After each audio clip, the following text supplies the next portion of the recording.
Заради драстично намаленото производство, откупот на тутунот од ланската реколта е речиси завршен, иако законскиот рок е до 28 февруари.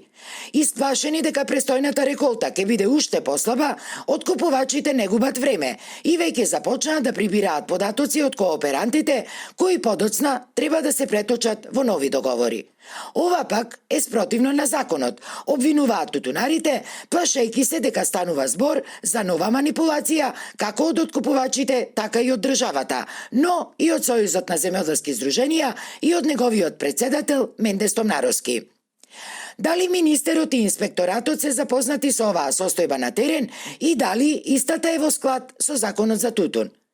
Го повикуваме Менде Стомнаровски да каже дали Сојузот на земјоделски здруженија веќе ги добил предлог договорите за новата реколта, ако и според законот најдоцна до 20 февруари откупувачите треба да ги достават до Сојузот на земјоделски здруженија.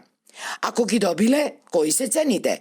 А ако не ги добиле, како тогаш откупувачите земаат податоци од кооперантите и откако ќе ги соберат, да можат да излезат со која сакаат цена на класите?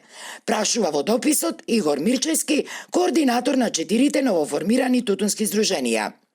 Освен ова, тутунарите прашуваат и дали ќе има обештетување на производителите на кои на стартот од откупот и квалитетниот тутун им се ценел најмногу во втора или трета класа и сега на крајот, кога и ѓубрето се откупувало во прва класа.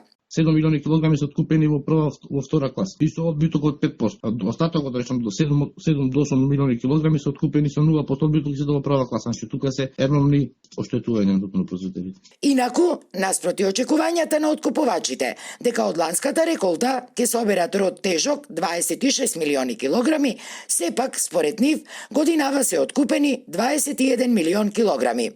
Според тутунарите пак, лани се произведени најмногу 18 до 19 милиони килограми тутун, а годинава ќе биле уште помалку. Децидни се тутунарите.